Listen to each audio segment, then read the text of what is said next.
So, magandang araw. Gagawa na naman ako ng video. Tong video na to is about sa yung mga babae willing mag-share sa alpha. Ibig sabihin ng alpha, yung mga pogi, yung may mga superior genetics. Sinabi ko na yan, pagkakaiba ng alpha sa beta. Yung beta obvious naman, silbidor, tapos yung maraming nilalabas na investment, effort, tsaka yung pera. So, yan yung mga beta. Yung mga high value man naman, beta box cock na mayaman. Yan yung mga normie na mayaman. Mga beta box yan. Usually naman mga beta box mga normie. So, sa ngayon dahil sa social media age, pasok pa rin naman yung mga beta pero may looks threshold na talaga yan. Either heteronormie ka or normie na may pera or at least stable na job na malaki pa rin yung kita kaysa kanila. Kaysa kanila, yung inaano ko hindi ko sinasabi yung sa standard na kasi minsan yung babae may kani-kanila standard yan basta mas mataas sa kanila kasi nga hypergamous sila, 'di ba? Hypergamous. So, ang hypergamy is dating up. Kasi ang totoong definition talaga ng hypergamy is dating up sa socio-economic. Base lang talaga sa pera at sa status. Yun talaga yung totoong meaning ng hypergamy. Pero ngayon, dahil kay Rolo Tomasi, nilawakan na rin niya yung hypergamy na yan. Kasama na rin yung looks. Dapat nga baguhin na nila yung yung sabi nga ni Rolo Tomasi, dapat baguhin na yung meaning ng hypergamy kasi kasama din yung looks eh. Kasi ang nagpapatunay talaga niyan yung swiping history ng mga babae sa dating apps. 80% na lalaki unattractive. 80% ng mga babae sinaswipe. 20% na lalaki. 'Di ba? Yun yung yun yung side ng hypergamy na naglilin towards sa genetic. Tsaka, yan, yung stemming. Bakit ba sila nag-i-stemming? Bakit ba sila nagtatrabaho sa mga nagiging corporate? Yan, nagtatrabaho. Bakit ba gusto nila magtrabaho? Kasi nga, gusto nila makadagit ng mga pogi na may pera rin. Yun lang naman yun eh. Mas ayaw na rin nila kasing mag-settle sa less. Ibig sabihin ng settle na sa less. Don't settle girl. Don't settle girl. Ibig sabihin wag mag-settle sa pangit tsaka average. Ang meaning na average normie. Kasi wala kasing genuine desire eh. Wala kasing genuine desire. Mas pipiliin pa nila na magtrabaho habang buhay kaysa piliin yung normie tsaka pangit. Kasi wala talagang genuine desire eh. Kaya mas pipiliin pa rin nila yung magkakaroon ng pusa tsaka tsaka gala-gala na lang. Yung mga mag-tour-tour. Kasi meron talaga akong mga katrabaho na ganyan. 34 na sila ngayon, virgin at single. May mga alpha widow na yan kasi nga sa fantasy nila. Yan yung ayaw na talaga mag-settle kahit sa mga beta talaga. So yung sa mga beta box, wala. Kasi nag-abroad sila eh. Nandun sila sa UK. Malaki na rin kita nila. So ayaw talaga nila mag-settle sa mga average lang talaga, normie. Gusto nila yung may mga itsura talaga na may pera pa. So willing talaga mag-settle yung mga babae sa mag-shares yung mga babae sa pogi na may pera or kahit pogi basta may trabaho. Yun lang naman yun eh. Kasi ngayon parang di na rin uubra yung pogi na na walang trabaho. Lalo siguro pang short term kasi meron naman kasing anong tawag dito? Yung pills, 'di ba? Birth control. May birth control na tayo eh. So, ginagawa nila yun for fun, for anong tawag dito? Yun, for fun. Kahit nasasayang oras nila, nag enjoy naman din sila doon sa nangyayari. Kasi ganito eh, biruin mo, babae, may suporta sa gobyerno, may mga benefits, tapos meron sila mga lalaki na willing, ito yun yung mga beta, mga normie, willing mag-help sa kanila in case na may kailangan sila masiraan ng yung mga tubero, ganyan. Tapos, nagtatrabaho na rin karamihan ng babae. Di ba nga, sa obserbasyon ko sa lipunan, 50-50 na, di ba? Nasa workforce. Malalaman nyo yan, mag-MRT kayo, mga public, utility vehicle. Mag-jeep kayo, mag-bus kayo, 50-50 na yan. 50-50 na yung babae at lalaki na makikita nyo nasa lipunan na nagtatrabaho. Rise of the economy na talaga. Kaya nga na-predict na ng Morgan Stanley yan by 2030 na marami magiging single na 25 anyos na babae. Meron ding mga single, kasama na dito yung single mother. 25 years old na babae hanggang 44. Single yan. 45%. 45, hindi to 10%, 20%, 30%, 45. Ibig sabihin, almost kalahati. Kasi nagtatrabaho na sila eh. Dahil sa hypergamous nature nila, tumataas din standard nila. Ayaw na nila mag-settle sa average. Biruin mo, nagtatrabaho ka na, tapos hindi ka naaasa. Kasi dati nagagamit ng bribe yan eh. Kaya sa patriarchy kasi, ang patriarchy kasi, di ba sinabi ko na yan, yung traditional role is base lang yan sa napro-provide sa survival. Nagtratrabaho na sila. Nagtratrabaho na sila. Yun yung eh. Kaya tong lipunan natin, gynocentric, hindi na to yung yung patriarchy. Yung patriarchy kasi is equal distribution dahil wala sila ganong opportunity dahil sa mga job. Ganyan, di ba? Wala silang opportunity sa mga job. Tapos yung mga vote, yung pagboto, yung mga ganyan. So, yung mga dating mga trabaho ng babae, limitado lang talaga. Kahera, receptionist, tsaka anong tawag dito, labandera. Usually mga ganun lang talaga eh. Tapos sabay mga janitress, yan. Actually, janitor nga dati, pang lalaki yan eh.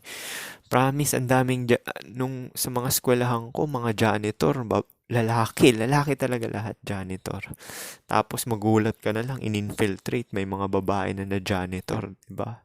Panlalaking trabaho yan, promise. Kahit nga tong course ko na nursing eh. Kauna-unahang nurse dati, lalaki.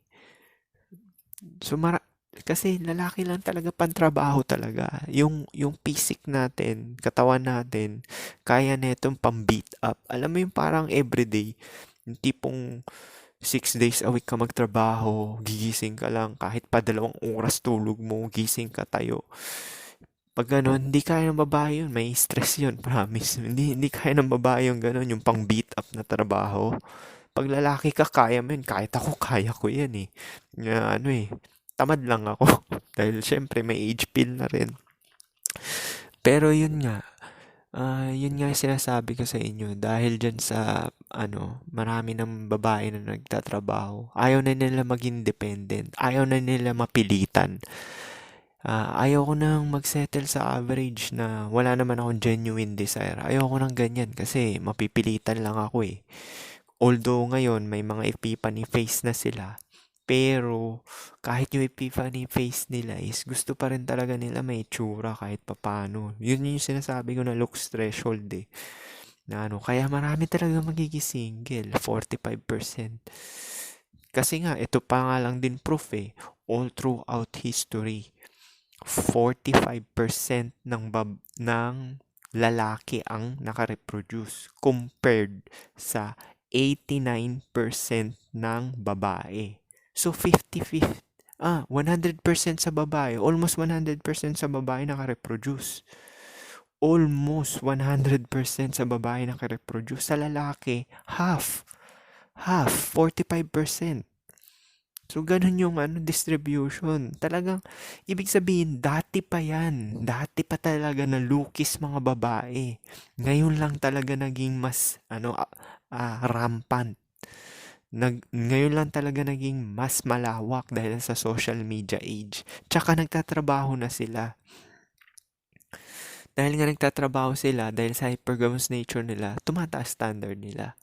Ito boy ito proof ko nito. Kahapon, kasi medyo malinis din naman ako pumorma, tapos nakaslacks ako pantalon yung kando pants.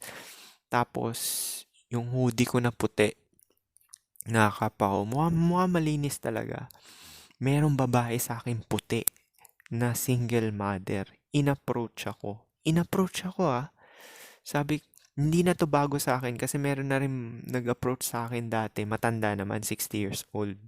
Meron din Korea nag-approach sa akin, 27 anyos na babae. Ibig sabihin ko ng approach is sila yung una may kipag-usap. Tapos yung chit-chat, hindi to about sa work. Yung alam mo yung playing dumb na obvious naman para lang kunin yung attention mo. Bumibili kasi ako kahapon nagtitingin ako ng insect diffuser. Yung para sa mga flea. Kasi may mga flea bites din ako dahil nag-change ng weather pa autumn. So yung babae, sa pagstay ko dito sa hindi, sa pagpunta ko dun sa supermarket na yon parate. First time ko na in-approach ako nagtitingin-tingin lang ako. In-approach ako tapos kinausap niya. Kasi bibili din siya ng mga insect bomb, sabi niya. Okay ba to? Paano ba to gamitin? May instruction naman. Alam mo yung gusto lang talaga kunin tapos nakasmile siya. Yung parang may spark yung mata. Tapos pinakita niya yung daughter niya. Kala ko nga lalaki kasi singkit parang tomboy eh. Parang tomboy yung daughter niya. Sabi niya daughter niya eh. Tapos singkit din. So mukhang naanakan siya ng Asiano. So yung mukhang fetish na talaga niya at Asiano. Kaya obserban kasi ako eh. Sabi ko, tomboy ba to? Lalaki ba to? Babae yung anak niya. Tapos nakadamit pang eskwela. Pero siya puti talaga siya. 100% puti. Tapos, after namin mag-usap, aalis na siya. Bumalik pa siya. Tapos, sinabi niya, sure ka ba hindi ko kasi kinuha number niya dahil di talaga ako papatol ng single mother, promise. Di bale na maging single ako kaysa maging backup plan.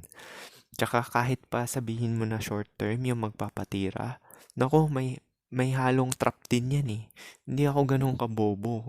Hindi rin ako ganun ka-thirst. Kasi may mga experience naman ako eh. Tsaka 30 dates. So, basang-basa ko na talaga yung mga pakay ng mga babae na ganyan. The fact na una pa lang siya nag-approach, ibig sabihin may kailangan. Psychology 101. Kung sinong nag-approach, siya ang may kailangan. Yun lang yun, di ba? Kaya ngayon lalaki, double bind yan, di ba? Pag nag-approach yung lalaki, is below ka. Unang approach mo pa lang, mababa na agad tingin ng babae.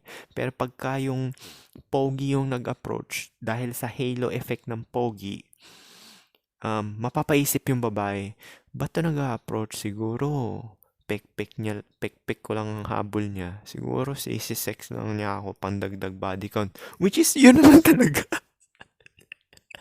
Tama ka, girl. Kaya kayo na-approach. Kaya kayo na-approach nung pogi dahil dadagdag ka niya sa niya, sa collection niya. Pero, ito ang twist niyan. Kala mo ayaw ng babae. Gusto nila yon kasi napabilis eh. Napabilis yung nila, yung hypergamous nature nila na naglilin towards sa genetic. Kaya yung mga sinasabi mo na kala mo nanligaw ka talaga.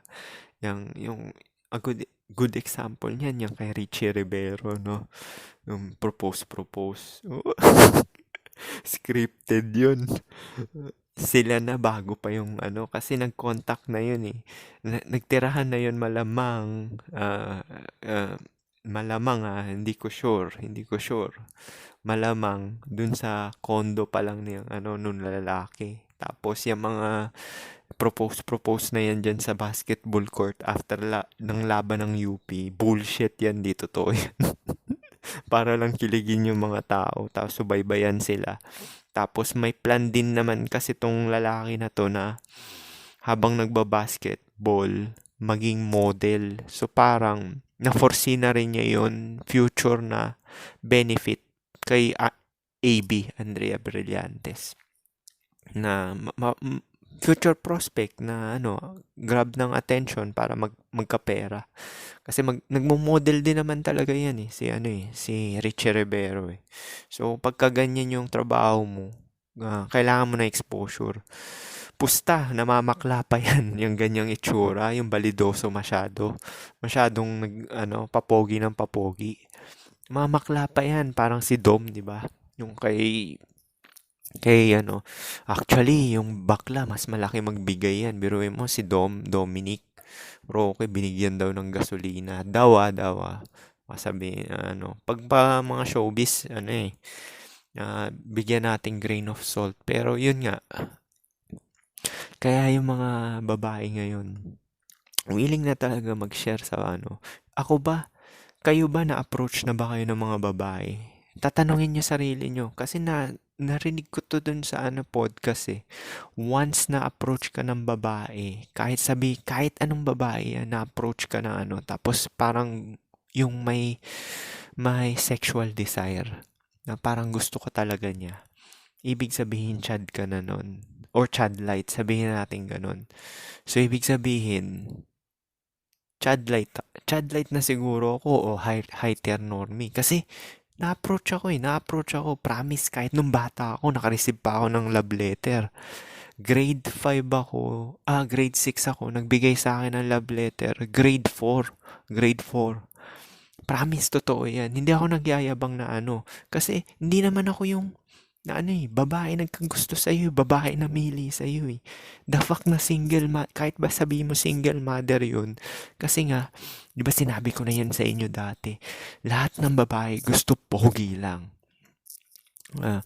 Kesyo, pangit pa yan, baldado, mataba, maganda, lahat yan, gusto nila talaga, pogi lang talaga. Kasi yun yung nagbibigay sa kanila ng parang feeling talaga eh. Na kaya nga sila paganda ng paganda, 'di ba? Kaya sila kasi yun talaga target nila talaga, pogi, makukuha yung attention ng pogi.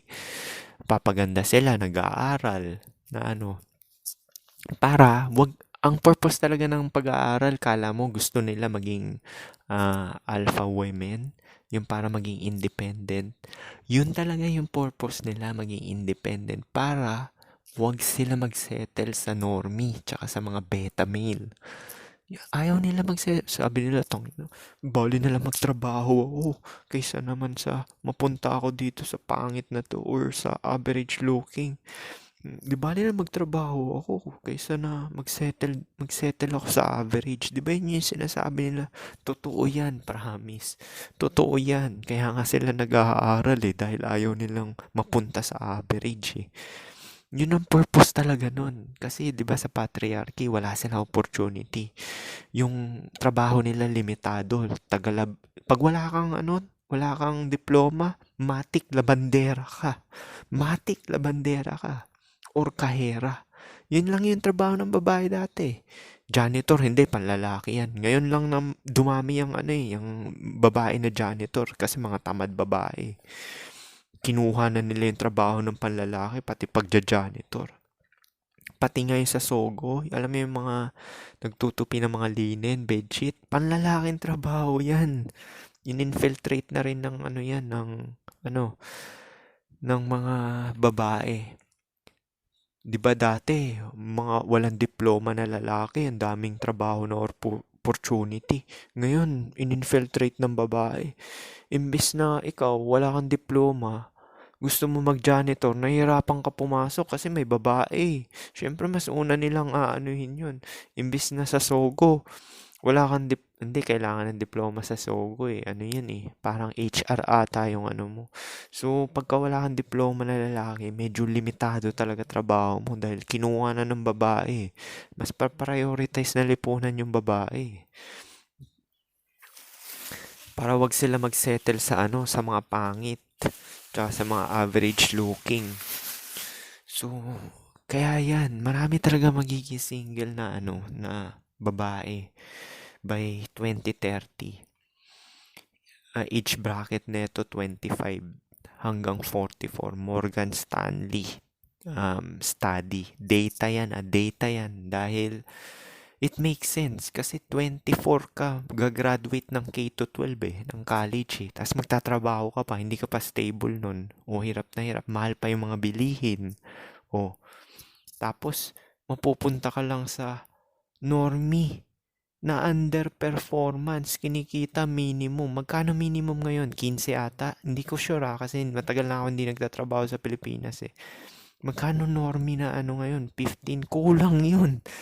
Promise, kulang yun. Pang isang tao lang yun Upa lang yun sa maliit na kwarto yung 15K. Kulang yun. Kaya yung babae, so, di bale na maging single ako kaysa, mapunta ako sa normie na minimum. Yan nga yung sinasabi ko, di ba yung mga normie ngayon, underperformance. Kasi nga, wala silang opportunity na napunta na sa babae. Di ba sinabi ko nga, yung mga trabaho nga na panglalaki, napunta sa babae, janitor, taga-tupi ng linen. Yung mga trabaho ng lalaki yan, yung mga mahihirap. Ngayon, kinuha na ng babae yan. So, willing na talaga na na mag-share yung mga babae sa mga alpha. Mga delusional, hindi sila willing yung feeling alpha dahil high value daw sila, marami silang pera. Tapos pagtingin mo sa mukha, tangin na normie.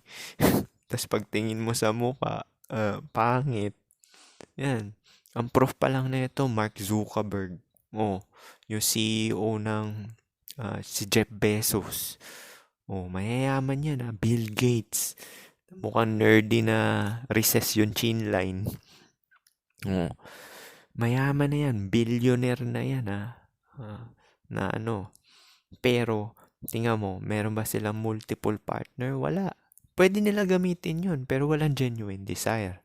Ang black pill kasi, ang core black pill is yung treatment. Yung treatment ang tinitingnan ng black pill.